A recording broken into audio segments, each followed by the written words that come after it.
the murder, the abuse of the Lord of glory, the Lord Jesus on the cross, was according to God's predetermined plan. And you can't give me an example that's worse than that. Nope. Not worse than that. You cannot. Good point.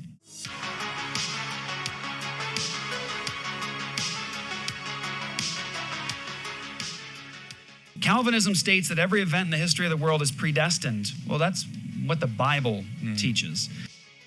Okay, so I just want to start out again saying we love our Calvinist brothers and sisters.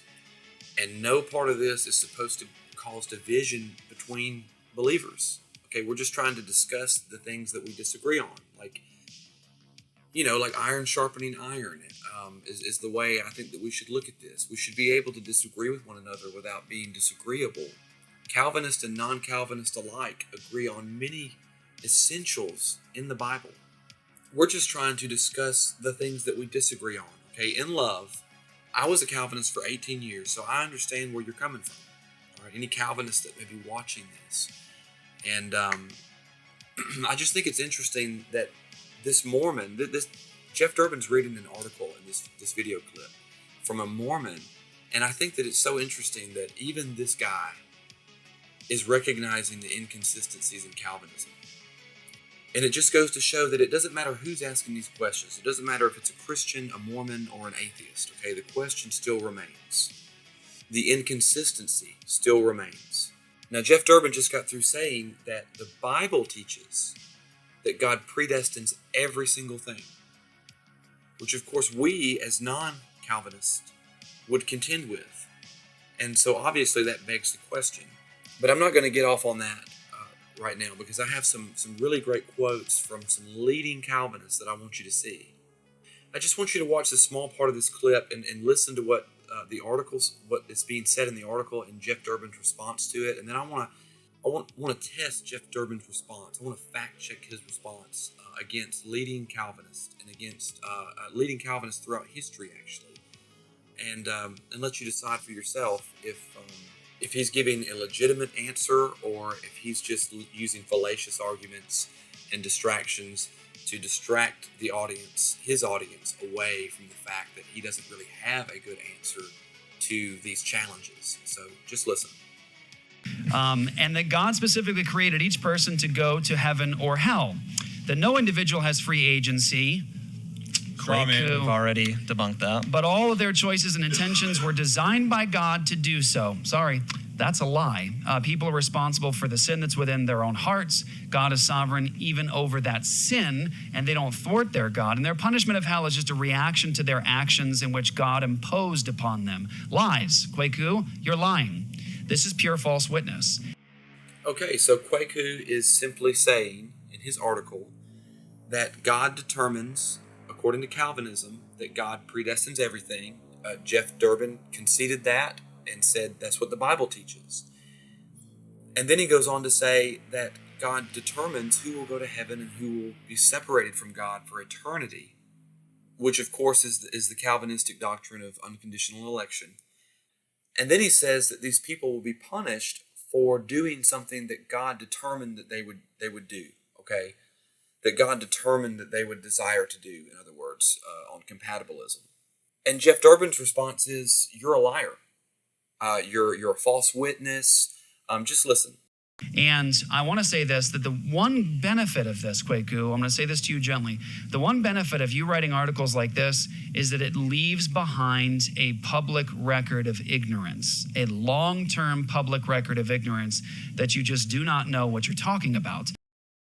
All right, so Kwaku's just a false witness. He just doesn't know what he's talking about. He's ignorant, okay? Remember what he said. He said God determines who will go to heaven, who will go to hell, and that people will be in hell ultimately for decisions that God determined that they would make. And he's saying that he's a liar. He's saying this, that he's a false witness for saying this. Now, I just want to back up here real quick and show you this little picture here on the wall. You see this picture right here? This is John Calvin with them cool sunshades on. Let's look at some of John Calvin's quotes and see what he has to say. Hence we, Calvinists, maintain that by his providence, not heaven and earth and inanimate creatures only, but also the counsels and wills of men are so governed as to move exactly in the course which he has destined. Here's another one from John Calvin. Men do nothing save at the secret instigation of God, and do not, listen to this, and do not discuss and deliberate on anything but what he has previously decreed with himself and brings to pass by his secret direction. So, in other words, this discussion, this deliberation, okay, that they're having right here, according to John Calvin on the wall, that even this discussion they're having with Kwaku, or whatever his name is, even this discussion that they're having is ordained by God. It is decreed by God and could not happen otherwise, which means even this guy's article, even his rejection of Calvinism is ordained by God. His very words that he wrote in this article, his discussion of these things is ordained by God. John Calvin again, I have already shown clearly enough that God is the author of all things which according to these objectors, okay, non-Calvinists, happen only by his inactive permission. Okay, so this is what we believe, that the evil in the world, that God is permitting it, but that he's not causally determining that the evil in the world would come to pass. John Calvin says, no, when we cannot comprehend how God can will that to be done which he forbids us to do, so sin, in other words, let us call to mind our imbecility, okay, or our stupidity, or in other words, it's a mystery. We can't understand it. It's not a mystery to God. It's not stupidity to God. It's just stupidity to us. Here's James White. A Calvinist theologian, James White, in a debate was asked, when a child is raped, is God responsible? And did he decree that rape? To which Mr. White replied, yes. Because if not, then it's meaningless and purposeless. And though God knew it was going to happen, he created it without a purpose. And God is responsible for the creation of despair. If he didn't decree child rape, then that rape is an element of meaningless evil that has no purpose. Edward Palmer, all things that happen in all the world at any time and in all history, whether inorganic matter, vegetation, animal, man, or angels, both good and evil ones, come to pass because God ordained them. Every sin. He decides all that is to happen in the entire universe. Nothing in this world happens by chance. God is in the back of everything. He decides and causes all things to happen that do happen. The moving of a finger, the beating of a heart, the laughter of a girl, the mistake of a typist, even sin. Although sin and unbelief are contrary to what God commands, God has included them in his sovereign decree, ordained them, caused them to certainly come to pass. John Frame. The Reformed Calvinists agree that God knows what would happen under all conditions, but they reject the notion that this knowledge is ever ultimately based on man's autonomous decisions. Human decisions, they agree, are themselves the effects of God's eternal decrees. Mark Talbot. God brings about all things in accordance with his will. It isn't just that God manages to turn the evil aspects of our world to good for those who love him. It is rather that he himself brings about these evil aspects. This includes God's having even brought about the Nazis' brutality, as well as the terrible killings of Dennis Rader, and even the sexual abuse of a young child. And so this Kwaku guy is saying, all right, well, if Calvinism's true, then that means that God predestines everything, which Jeff Durbin agreed with, and then he says he decides who goes to heaven and hell, which he didn't disagree with. it seemed what Jeff Durbin really disagreed with was him saying that they're in hell because of decisions that God determined they would make. And Jeff Durbin is trying to sidestep that, it seems, by putting forward compatibilism, which is that God uses the means of secondary causes, namely our desires, to bring about his purposes. And that because God is determining what our desires would be, and that he is not responsible for our sin. But a true secondary cause only works if that secondary cause is autonomous from the one who is bringing about the purpose. So if God is overriding the individual autonomy of someone and giving that person desires in any given moment, okay, and I think that's what Jeff Durbin's trying to get away from here. He's trying to say, no, God is simply determining what our desires would be and permitting us to act according to our desires. But as we just read, John Calvin, I've already shown clearly enough that God is the author of all those things which, according to these objectors, happen only by his inactive permission. Okay, so that this right here, according to John Calvin, would refute any claim that compatibilism is actually less deterministic and is just God permitting people to act freely according to their desires, and that he's not actually determining what every desire in every situation would be.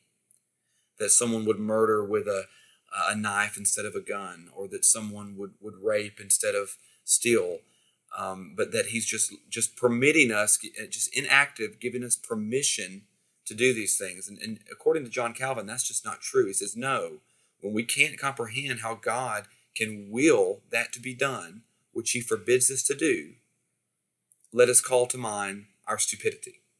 Okay, so in other words, again, it's just a mystery. It makes sense to God. I know it doesn't make any sense whatsoever to us humans, but trust me, Calvinism's true. We just have to trust it. And I just want to play this one part one more time here, just to end with this. But all of their choices and intentions were designed by God to do so. Sorry, that's a lie. People are responsible for the sin that's within their own hearts. God is sovereign even over that sin, and they don't thwart their God. And their punishment of hell is just a reaction to their actions in which God imposed upon them. Lies. Kwaku, you're lying. This is pure false witness. And I want to say this, that the one benefit of this, Kwaku, I'm going to say this to you gently, the one benefit of you writing articles like this is that it leaves behind a public record of ignorance, a long-term public record of ignorance that you just do not know what you're talking about. And if you continue to propagate these stories, it only demonstrates that you have no intention of having integrity when talking about other people's belief system. Now, I'm sure that you want us to have integrity when we talk about yours, and I want you to know you have our commitment to do so, but you have no commitment to integrity. So let me just talk through this real fast. So you have no integrity, you're a false witness, you're lying. I just want to point this out because this is the sign of a weak argument from Jeff Durbin, which I hope that you go and you watch this entire clip, because what he proceeds to do is just read Romans 9 with a Calvinistic interpretation, as if the Calvinistic interpretation of Romans 9 is not the very point that's up for debate. Okay? But when someone starts saying something like, this person's a liar, this person's a false witness, this person just doesn't understand, this person it doesn't have any integrity, I mean, those are all arguments, and those arguments may be true, but they're all arguments directed at the person making the argument, not directed at the argument itself.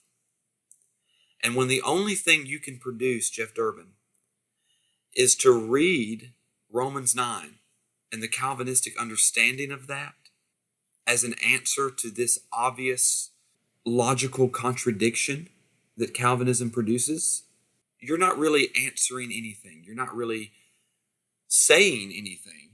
You're just distracting your audience away from recognizing the fact that you really don't have an answer for this, and neither did John Calvin. He just said that to us it seems stupid, but to God it makes sense, and we just have to trust that Calvinism is true. So I just want to leave you with that, and I hope you have a great day. Again, we love our Calvinist brothers and sisters, and I hope this sparks some good conversation in the comments. I hope you have a great day, and God bless.